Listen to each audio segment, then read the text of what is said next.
Flight attendant slapped a black CEO mid-flight 10 minutes later. Justice hit 3,000 feet. Hello everyone, before we begin today's video, I need your help. We've noticed that the channel is losing traction and subscribing is one of the best ways you can help us. It's quick, free, and allows us to continue bringing you great content. Your support means everything. Let's keep this channel growing collectively. Where are you watching from? Drop your city or country in the comments below. Thank you very much. Now let's get back to the story. Get out of this seat now. Her voice cut through the quiet cabin like a blade. Every head in business class turned. The hum of the engines faded beneath something sharper, humiliation in progress. The woman shouting wore navy blue hair pinned tight posture like law.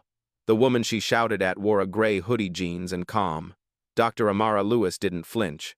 She looked up slow, measured, like someone deciding whether the noise in front of her deserved attention. I said move. The flight attendant leaned closer, the word move landing inches from Amara's face. A phone camera rose from seat 3C. Someone whispered, "Is she serious?" The air changed from polite to dangerous. Amara placed her boarding pass on the tray table. Seat 2 amperes. Paid. Verified. The attendant scoffed. Not with that ticket. You people always try something. You people. It hung in the air like turbulence that didn't come from the sky. Before we continue, where are you watching from? Drop your city or country in the comments below. And if you believe in dignity and justice, hit like and subscribe. These stories spark change. And we're glad you're here. Now back to Amara. The security officer stepped in, tall, broad, unsure whose side he was on. The attendant pointed at Amara. "She's refusing orders." Amara stayed seated, hands folded. "Orders," she said quietly. "Or assumptions?" The flight attendant's cheeks flared red. "Don't get smart with me." A slap, sudden echoing, cracked through the cabin. Gasps, phones rising, hearts stopping. Amara's head turned slightly from the impact. Then she faced forward again, eyes steady. "That," she said, voice low, "was your last free mistake." The attendant froze, hand still raised, realizing too late she'd struck the wrong woman. From somewhere deep in Amara's sleeve, her smartwatch screen glowed. "Activate Sky Protocol 7. She whispered. No one understood yet, but in 10 minutes at 3,000 feet they would. For a moment no one moved. Only the sound of engines filled the silence, deep, steady, pretending nothing had happened. But something had. A man in 3C raised his phone higher. The red light blinked. The truth was now recording. Across the aisle, a teenage girl whispered. She didn't even hit back. Her mother pulled her arm. "Don't stare, baby." But everyone was staring. Chloe, the flight attendant, froze mid-breath. Her hand still hovered in the air, trembling between anger and fear. She tried to gather authority. "Security, remove her." Scott, the uniformed officer beside the seat, didn't move. His jaw flexed. "She hasn't done anything." "She refused orders," Chloe barked. He glanced down at Amara, then at the small bruise rising on her cheek. His voice dropped. "That's not refusal. That's assault." Amara said nothing. She adjusted her sleeve, checked her watch, calm, clinical. "Protocol 7 engaged," she murmured. The watch pulsed once, faint blue. Passengers didn't understand, but Chloe noticed. Her face tightened. "What are you doing?" Amara looked up. "Working." Before anyone could react, the intercom cracked overhead. "Cabin crew, this is Captain Reeves. We've been notified of a priority passenger on board. Stand by for verification." Heads turned. Chloe blinked. "Verification." Scott took a half step back. He understood.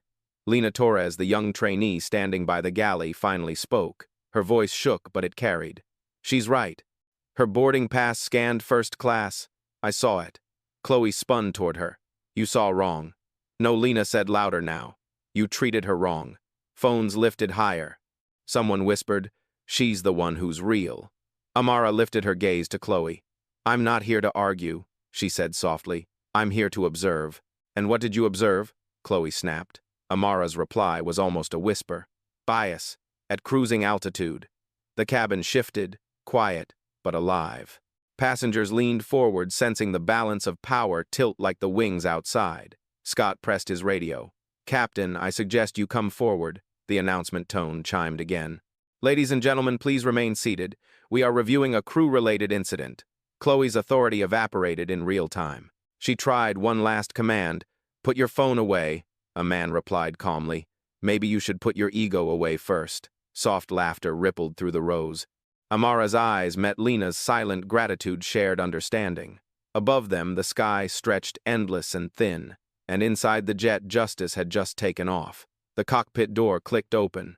Every conversation in the cabin stopped. Captain Reeves, mid-50 seconds gray at the temples, stepped out into the aisle like a judge entering court. He scanned the scene, the shaken attendant, the silent officer, and the calm woman in gray. "What's happening here?" His voice carried authority, meant to end things, not start them. Chloe straightened her blazer as if it could erase what she'd done. "Captain, this passenger assaulted me and refused to comply." Amara didn't move. Scott spoke first. "With respect, sir, that's not true. She's the one who got hit." The captain's brows drew together. "Is that correct, ma'am?" Amara turned her head slightly. "Depends on what you mean by correct," she said. The bruise on her cheek answered anyway. A murmur ran through the rows. Lena stepped forward, voice steadier now. "Captain, I saw it." The passenger never raised a hand. The captain studied her badge trainee. He hesitated. "You are saying my lead attendant hit a guest?" Lena nodded once. Chloe's jaw tightened. "This is ridiculous." Her voice cracked. "They're ganging up on me because I tried to keep order." "Order," Amara said quietly, "or hierarchy." The word hung there weightless but heavy. Someone in 3C whispered, "That's the line." Captain Reeves exhaled. "Everyone stay seated. No more phones, no more shouting." Then his headset buzzed. A message flashed across his tablet screen. He frowned, read it twice. "Corporate advisory, high priority partner confirmed on board. Dr. Amara Lewis, CEO, Horizon Equity Aviation. Treat as level 1 security asset." Reeves looked up slowly. "Dr. Lewis." Amara nodded once, neither proud nor apologetic. Chloe's mouth fell open. "Wait, what?" Reeves turned to her. "You didn't verify her credentials before escalation." "She didn't look finished, that sentence," Amara said. The silence after was its own kind of turbulence. The captain straightened. "Dr. Lewis, I deeply apologize. I'll report this immediately." "No," Amara said, "you'll document it. Reporting comes later." Lena swallowed hard, still watching. Chloe backed toward the galley, face pale. "I didn't know who you were. That's the problem," Amara replied. "You saw what you wanted, not who was there." Phones lowered, but eyes stayed locked on the woman in gray. Her calm felt heavier than any command. Captain Reeves turned to Scott. "Secure the situation." "She's not to work another shift," Chloe gasped. "You can't just—" "I can," Reeves said, "and she can end our contract if I don't." Amara looked out the window, clouds endless white. "People think equality ends at the gate," she murmured. "They forget altitude doesn't excuse attitude." The engines roared beneath them, steady, loyal, and very aware who was truly in control. For a while, no one spoke. The aircraft hummed through a corridor of clouds, serene on the outside, storming within. Passengers stared down at their trays, pretending to scroll, pretending not to be part of history. Only Amara stayed still, her fingers folded over the faint red mark on her cheek. Captain Reeves returned to the cockpit, but every few seconds his eyes flicked back through the half-open door. The cabin had become a stage, and everyone knew who the lead was now. Chloe stood by the galley, hands shaking. Her lips moved, whispering words no one could hear, apologies that never found air. Lena Torres, still clutching her service tablet, hovered near Amara's row. "Ma'am," she said softly. "Do you need anything?" Amara looked up, calm but firm. "Yes." "Truth." Lena blinked. "I think that's already showing." Scott, the security officer, leaned against the bulkhead. He'd seen drunks, fights, chaos, but never this kind of quiet power. He spoke low, almost to himself. "They'll try to spin it when we land," Amara answered without turning. "Then we write our own record." Her watch pulsed once, an incoming connection. Nia's voice filled the silence through her AirPods. "Ma'am, corporate, has the incident footage from the cabin cameras. Internal Ethics Board is online." "Good," Amara murmured. "Keep them listening. No press. Not yet." Lena hesitated. "Is it true you're part of the company?" Amara met her eyes. "Not part. Partner." That single correction made the young attendant straighten her shoulders. Across the aisle, a man whispered, "She's really the CEO?" His wife nodded slowly. "And she's not even angry." "Maybe that's worse," he muttered. Chloe finally stepped forward. Her voice wavered. "Dr. Lewis, I didn't mean." Amara looked at her, expression unreadable. "You meant every word. You just didn't expect consequence." Chloe swallowed, hard tears forming. "I thought you were being difficult." "No," Amara said quietly. "You were." The intercom chimed again. "Ladies and gentlemen, we'll be descending into Reykjavik shortly due to a personnel issue. Please remain seated." Gasps rippled through the cabin. Someone whispered, "They're grounding for her." Another voice, "For justice." Amara adjusted her hoodie, slow and deliberate. Outside the window, sunlight split across the wing, flooding the cabin in gold. She turned to Lena. "Remember this moment. The sky doesn't hide people, it reveals them." The engine's lowered pitch, a long exhale before judgment. 30,000 feet above the ocean, silence had become her statement. And every passenger on that plane understood that the landing would not be the end, it would be the reckoning. The captain's voice returned over the speakers, steady but subdued. "Ladies and gentlemen, please prepare for descent. We've been instructed to divert for an internal review." Internal review. Two words that meant one thing: someone had power above the cockpit. Chloe gripped the counter behind her, knuckles white. She tried to speak to her headset, but the comms light stayed red, disconnected. Her access had been cut mid-air. Panic flickered across her face, but she forced a smile toward passengers. "We apologize for the inconvenience." No one believed her. Scott stood beside Amara's seat now, not as security, but as silent guard. "Do you want me to move her?" he asked quietly. Amara shook her head. "No, let her sit with the weight of it." Lena passed down the aisle, refilling water glasses for passengers who pretended not to record. Every screen reflected the same bruise, the same calm face. Every whisper circled one name: Amara Lewis. "Ma'am," Lena whispered as she stopped beside her. "Corporate just pinged the crew channel. They confirmed your protocol authorization." Amara nodded, eyes on the clouds sliding beneath them. "Good. Then they also know how this ends." Chloe stepped forward, suddenly, voice breaking through the hum. "Dr. Lewis, please it. I've worked 12 years for this airline. One mistake." Amara looked up slowly. "A mistake ends when it's corrected. You doubled down." "I was just following policy." "No," Amara said. "You were following prejudice. Policy never told you who deserves respect." The words hit harder than the slap had. Someone near the front whispered, "She's right." Another voice answered, "She always was." The cabin lights dimmed for descent. Outside, Iceland's coastline glimmered like a blade in fog. Inside, Chloe's reflection trembled in the window, face pale, uniform, no longer armor. Lena reached for her sleeve. "You should sit down before landing." Chloe pulled away. "I don't take orders from trainees." Lena met her eyes. "You should start." Amara exhaled, slow, precise. "This isn't about ruin," she said softly. "It's about record. The system changes when people see it break." Scott tilted his head. "And they're all watching now." Amara's gaze swept the cabin, dozens of quiet witnesses, phones recording, hearts caught between guilt and relief. She turned back to the window, the bruised side of her face toward the Sunday.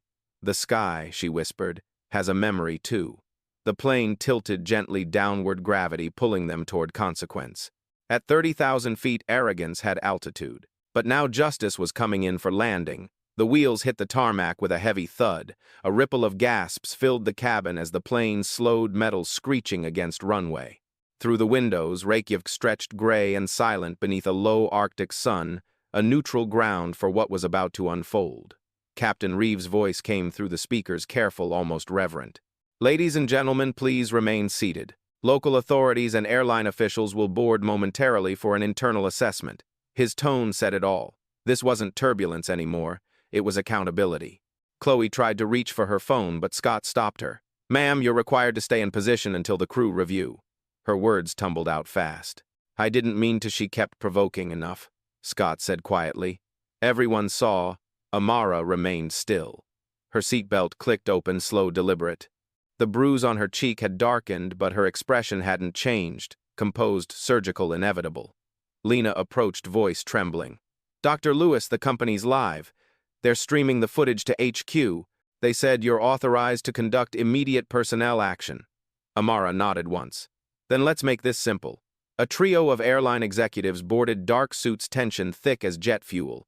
The lead officer, gray suit, tablet in hand, spoke cautiously. "Dr. Lewis, we've reviewed the preliminary incident file. We didn't realize you were on board." Amara met his eyes. "That's the point. You're not supposed to realize. You're supposed to treat everyone like they could be." The man swallowed hard. "Yes, ma'am." She gestured toward Chloe. "This is your senior staff." Her actions violated company policy and the law. Chloe's voice cracked. "I said I was sorry." Amara's gaze didn't waver. "You said that after being caught, not after being wrong."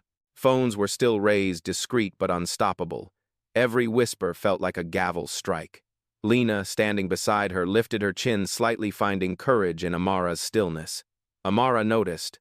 "You spoke when silence was safer. That won't be forgotten." The executives turned to Chloe. "Your badge," one said. She hesitated, then unclipped it, hand trembling. As it hit the floor, the sound was small but final. Captain Reeves stepped forward. "Doctor, Lewis, do you want to deplane first?" Amara shook her head. "No. Everyone leaves together. Justice doesn't need priority boarding." Outside, the engines whined to a stop. Inside, the air shifted lighter but not free yet. Amara stood, adjusted her hoodie, and looked down the aisle one last time. "Today," she said, "wasn't about rank. It was about reflection. May we all see clearer at altitude." No one clapped. They didn't dare. They just watched as she walked past them, quiet, upright, unshaken. The woman who'd turned an act of hate into a lesson at 30,000 feet. The jet bridge hissed as it locked into place. Cold Icelandic air swept into the cabin, sharp, cleansing final. Passengers rose slowly like they were waking from a collective dream. Phones still in hand, eyes still on her, Amara stepped into the aisle. Every motion deliberate, every breath measured. Behind her, Chloe stood frozen near the galley uniform, rumpled eyes glassy. For the first time, the woman who'd ruled the cabin couldn't meet another human's gaze. Scott followed close, not out of protocol but respect. He leaned toward Amara. "The local aviation authorities waiting at the gate." She nodded. "Let them wait." Her voice carried no anger, just gravity. The first few passengers who passed her whispered thanks. A man in a navy suit murmured, "You handled that like no one else could." Amara only said, "Anyone could, if they remembered their worth." As she stepped into the terminal, the noise of Reykjavik International hit her, announcements in Icelandic rolling luggage, the hum of travel resuming. Yet around her, a quiet corridor opened. People parted without being asked. A line of airline officials stood ahead, tablets and apology faces ready. The lead officer began. "Dr. Lewis, the board deeply regrets." She raised a hand. "Regret is cheap. Reform is not." He fell silent. Lena caught up, slightly out of breath, clutching her tablet. "They've uploaded the report, ma'am. HQ confirmed full suspension pending review." "Good," Amara said. "Make sure the junior staff are protected. No retaliation." Lena's eyes glistened. "Yes, ma'am." Chloe followed a few paces behind, flanked by security. She looked smaller under the terminal lights. As Amara turned toward her, their eyes met for the last time. Chloe whispered, "I didn't think you'd remember my name." Amara's reply was quiet but sharp. "I remember everyone who teaches me what not to become." Cameras flashed now, local reporters, passengers sharing footage online. The world was already watching. Hashtags formed midair, number Flight 320 Justice. A woman approached, middle-aged, black hair streaked with silver. She spoke softly. "My daughter saw what happened. Thank you for staying calm." Amara smiled faintly. "Calm isn't weakness. It's proof of control." Security opened the VIP exit, but Amara paused at the glass wall overlooking the runway. The same plane she'd just left glinted in the pale Sunday. She whispered half to herself. Altitude reveals character. Gravity brings consequence. Then she walked forward, luggage rolling quietly beside her. No entourage, no applause, only the steady echo of dignity that followed her footsteps through the terminal. Frost still lined the terminal windows when Amara reached the private lounge. The room smelled of espresso and new carpet, quiet, insulated from the chaos outside. Her phone buzzed before she even sat down. Caller ID Nia Washington, her chief of staff. She answered without hesitation. "Nia, ma'am, the footage is everywhere. Number Flight 320 Justice is trending in 12 countries. The board's in emergency session." Amara exhaled through her nose. "Let them talk. Truth moves faster than spin." Nia hesitated. "The airline CEO wants a direct statement from you. They're drafting one, but it's defensive." "Of course it is," Amara said, voice steady. "That's the instinct of people who've never been cornered by conscience." Her reflection in the glass showed the bruise fading to purple like stormlight under skin. She touched it once, not to feel pain, but to remember. Behind her, Lena entered quietly, holding 2 coffees. "You look like you needed this," she said. Amara smiled faintly. "You're learning fast." "From the best," Lena replied, setting the cup down carefully. A notification flashed on Amara's screen, corporate channel, emergency board meeting live. She tapped in. The faces of 12 executives appeared tense in the glow of their offices. One of them, Chairman Dalton, cleared his throat. Dr. Lewis, we've seen the incident. It's unacceptable. But we'd prefer to handle this internally to avoid escalation. Amara leaned forward. It already escalated. The moment your employee decided my seat came with conditions. Another voice broke in. We're prepared to issue an apology, perhaps a settlement. She cut him off. I'm not here for hush money. I'm here for systemic correction. Dalton frowned. What exactly do you propose? Amara's eyes sharpened. Mandatory bias and ethics training for all flight and ground staff. Independent audits. And a public acknowledgement that what happened at 3,000 feet wasn't an exception, it was exposure. The room fell quiet. Someone muttered, "That's aggressive." Amara's tone didn't rise. So was the slap. Nia's voice came softly through the line. They're listening, Amara. I know, she said, still watching the 12 faces on her screen. Gentlemen, you have 48 hours. Fix the system or I'll withdraw my 18% stake and fund your competitor. No one spoke. Dalton finally nodded. Understood. She ended the call. The glass around her reflected a woman who looked neither victorious nor vengeful, only resolved. Lena broke the silence. Do you ever get tired of fighting? Amara looked at the horizon beyond the runway where a new plane climbed into sunlight. Not tired, she said. Just trained. The engines outside roared to life again, carrying strangers toward new skies. Amara zipped her coat and whispered, Let's make sure the next altitude feels safer for everyone. 2 days later, London. A glass tower pierced the fog like a blade of light. Inside its top floor, the conference room shimmered with money and tension. 12 board members, one woman walking in without a file, without fear. Dr. Amara Lewis set her phone face down on the table. No entourage. No lawyers. Just presence. The same executives who once treated her as a quiet investor now rose from their seats. Dalton, the chairman, tried to smile. Dr. Lewis, again, we want to express. Don't, she said.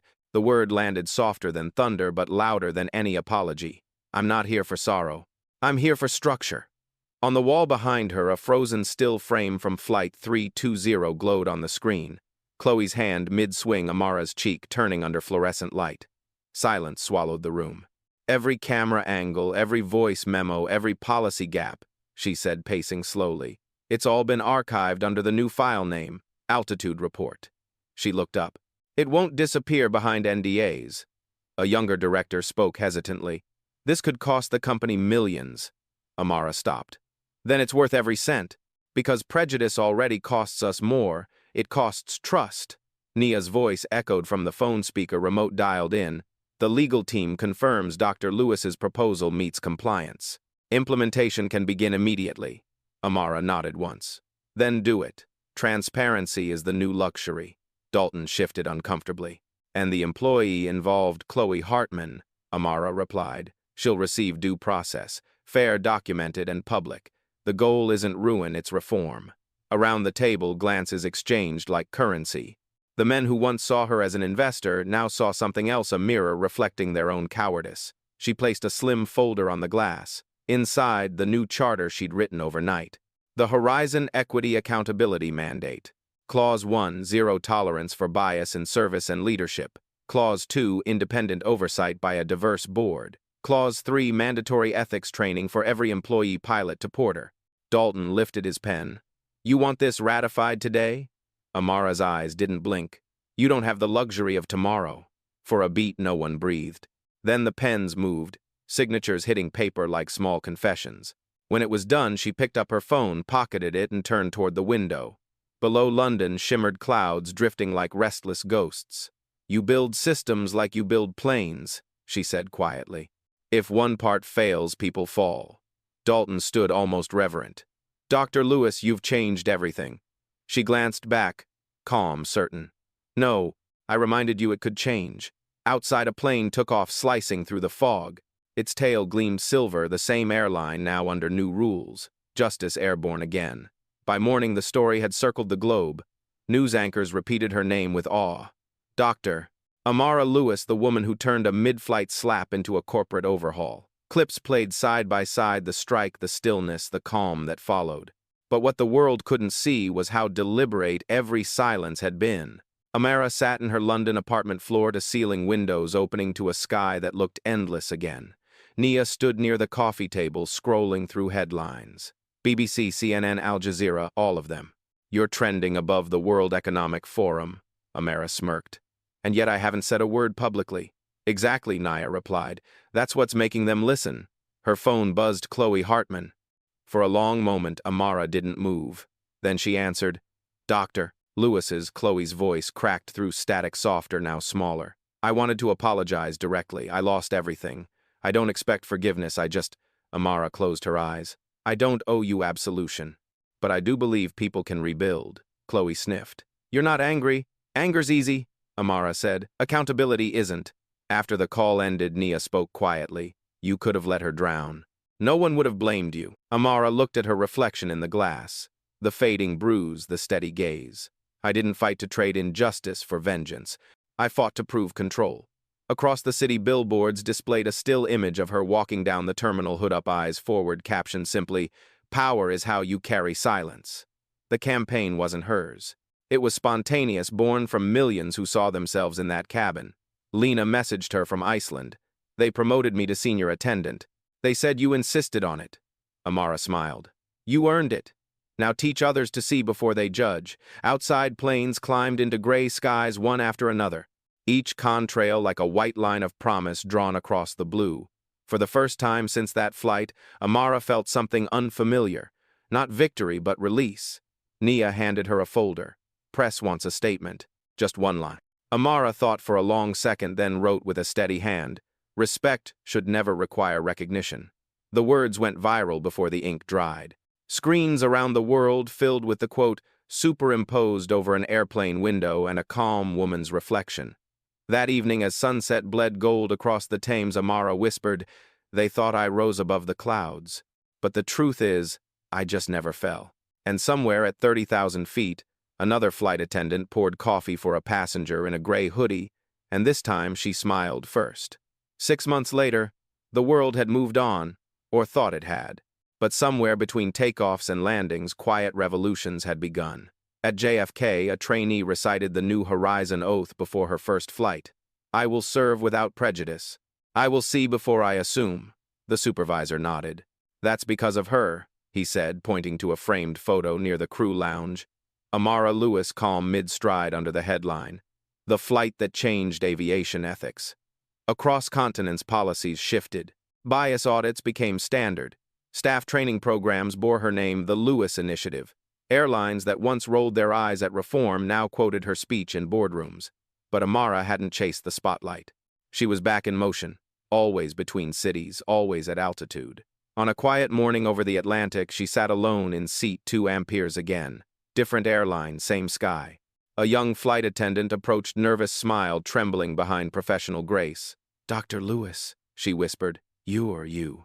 Amara smiled softly. I'm just a passenger today. The woman hesitated. Still, thank you. My mother watched that video every week. It gave her courage to stay in this job. Amara touched her wrist gently. Then make sure she never has to watch one like it again. She turned to the window. Clouds rolled like mountains beneath them. Her reflection blended with the sky, older, softer, still unyielding. She thought of Chloe, who now worked in community outreach, mentoring others on implicit bias. Of Lena, who'd become Horizon's youngest ethics officer. And of every unseen passenger who'd sat quietly through humiliation waiting for someone to stand. The captain's voice came through. Ladies and gentlemen, we've reached 30,000 feet. Clear skies ahead. Amara smiled at the irony. Clear skies, the phrase everyone wanted but few understood. Nia's message buzzed in board, renewal approved. Global implementation begins next quarter. Amara typed back. Make sure it stays human, not just corporate. The attendant returned with tea. Earl Grey, no sugar, right? Amara raised an eyebrow.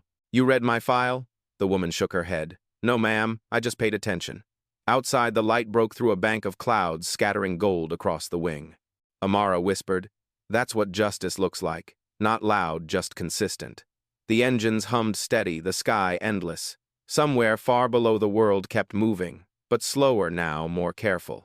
And as the plane sliced through dawn, the woman who'd once been slapped at altitude closed her eyes not to forget, but to remember why she chose peace over noise, and why it worked. The sun rose over the Atlantic, bleeding light across the cabin windows like melted gold. Amara stirred awake the engines, whispering steady beneath her. Another flight, another horizon. but this one felt different. There was no tension now, no silent trial in the air, just peace, earned not granted. She checked her tablet, thousands of messages from across the world, students, flight crews, executives, mothers. Each one different, but all carrying the same heartbeat: "You made us visible."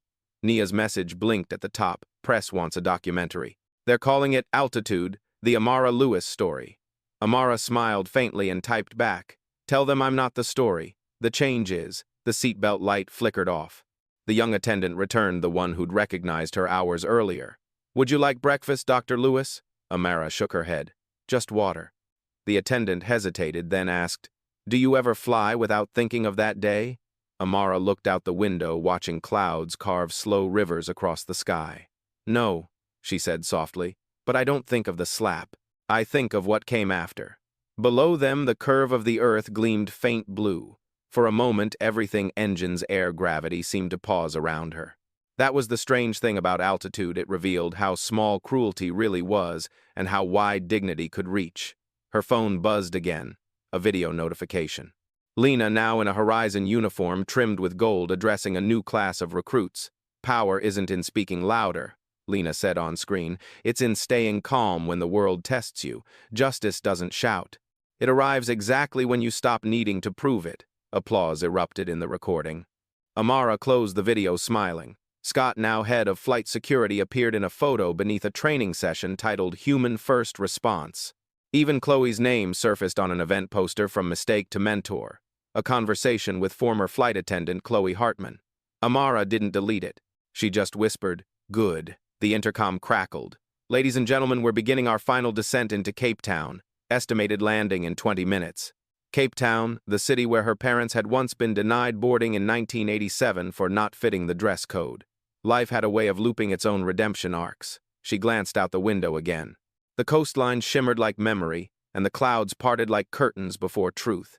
For the first time in months, she allowed herself to rest her palm against the glass, warm from sunlight, cool from altitude. "You did it," she whispered, though she wasn't sure whether she meant herself, her team, or everyone who'd watched and learned.